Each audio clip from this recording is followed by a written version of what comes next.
Hai semuanya, salam sejahtera and welcome back di Life Coach by Gunawan Channel. Masih di seputar tantangan dunia kerja, yaitu dengan kondisi yang saya bahas minggu lalu, yaitu kondisi bad communication atau komunikasi yang buruk, yang merupakan menjadi salah satu faktor kendala terbesar di perusahaan di Indonesia. Minggu lalu sempat saya share kondisi pertama, yaitu unclear instructions atau instruksi yang tidak jelas. Laporan yang kali ini saya dapatkan adalah kondisi yang kedua, yaitu one-way communication atau komunikasi satu arah. Ya tentu hal ini bukan hal yang baru. Nanti siapapun pernah mengalaminya, termasuk juga saya. Nah, one-way communication atau komunikasi yang hanya berjalan satu arah ini, di mana atasan teman-teman berbicara atau memberi instruksi tanpa memberikan kesempatan untuk umpan balik atau feedback atas pertanyaan dari karyawannya. Nah, situasi ini bisa dihadapi teman-teman semua sebagai staf biasa maupun seorang manajer atau seorang level senior sekalipun, ya. Nah, situasi seperti ini terjadi karena dari beberapa faktor. Penyebabnya itu baik dari sisi kultur perusahaan tersebut, di mana kondisi company atau perusahaan tersebut sedang mengalami tekanan atau pressure, ya terhadap target atau pencapaian yang masih jauh dan sebagainya. Nah, ataupun dari sisi pribadi atau karakter direct report atau atasan teman-teman. Nah, teman-teman pasti bingung karena pemahaman teman-teman untuk bisa kalian coba usaha mendapatkannya itu tidak bisa selaras dengan atasan teman-teman. Dan juga teman-teman akan merasa tidak didengar di dalam percakapan kerja. Intinya adalah one way, satu arah, titik. Oke. Ya, contohnya bos bisa memberikan instruksi tanpa memberikan ruang apapun untuk klarifikasi atau tanya jawab. Oke. Nah, practical tips yang saya akan share dalam kondisi seperti ini adalah ada beberapa tips. Yang pertama adalah dengan metode pendekatan atau fokus pada solusi.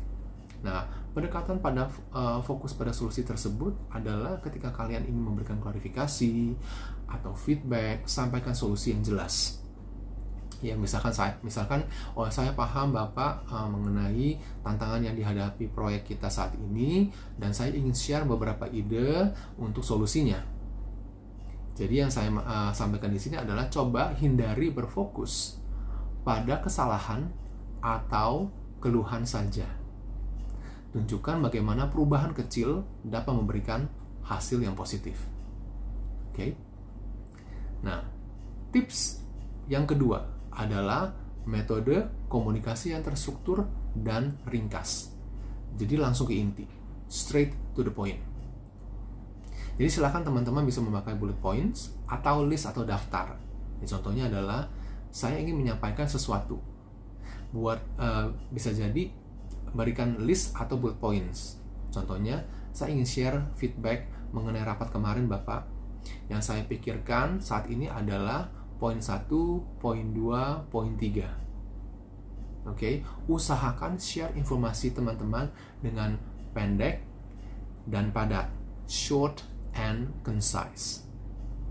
Intinya adalah komunikasi yang jelas dan singkat lebih mudah diterima atau dicerna. Oke. Metode yang ketiga adalah metode open questions atau ajukan pertanyaan terbuka untuk mengundang atau membuka dialog. Jadi ajukan pertanyaan terbuka saja yang mendorong atasan teman-teman untuk mendengarkan dan memberikan ruang untuk diskusi atau berklarifikasi. Ya, dialog seperti ini akan membuka jalur komunikasi tanpa menantang langsung otoritas mereka. Nah, ajukan pertanyaan yang seperti apa yang Bapak atau Ibu pikirkan tentang masalah ini, tapi bagaimana jika menurut saya Bapak atau Ibu mencoba solusi 1, 2, atau 3. Jadi ada kombinasi pendekatan yang saya sampaikan ini dengan solusi yang sebelumnya. Oke. Intinya adalah pertanyaan terbuka itu mengundang diskusi tanpa menghakimi. Oke. Solusi yang keempat, practical tips yang keempat adalah minta pertemuan one on one atau dengan 4 mata untuk diskusi lebih mendalam. Dan jangan lupa menggunakan atau memanfaatkan teknologi email jika meeting one-on-one masih belum memungkinkan. Jadi agar komunikasi teman-teman bisa lebih efisien. Oke. Nah, yang terakhir adalah tips yang kelima. Nah, ini yang terpenting untuk kondisi seperti ini, karena ini sebetulnya one way communication. Seperti yang tadi saya jelaskan, ada kondisi di mana penyebabnya adalah apakah perusahaan tersebut mengalami tekanan atau pressure yang luar biasa, dan atau juga memang karakter atau pribadi atasan teman-teman memang seperti itu. Nah, kondisi yang seperti ini dengan practical tips yang kelima ini adalah saya mengajak teman-teman untuk membina hubungan yang lebih kuat secara proaktif dengan menunjukkan nilai positif dan kolaborasi. Nah, ini penting untuk teman-teman untuk membangun ya. Jadi inisiatif ini harus datang dari teman-teman. Membangun hubungan yang kuat dengan atasan melalui komunikasi yang positif, proaktif.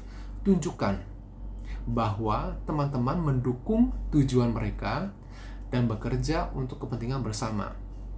Jadi kalian punya one goal, one vision, one destination. Oke? Dan pastikan ini dengan tujuan, dengan goal yang sama, kalian berkolaborasi tentunya akan menghasilkan hasil yang lebih positif.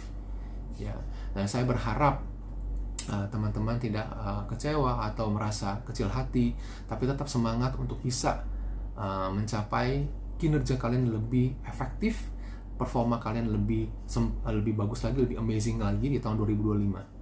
Oke, nah saya berharap semua tips yang saya share barusan akan bermanfaat dan bisa di action plan atau dieksekusi dengan bijak, dengan cermat. Semangat!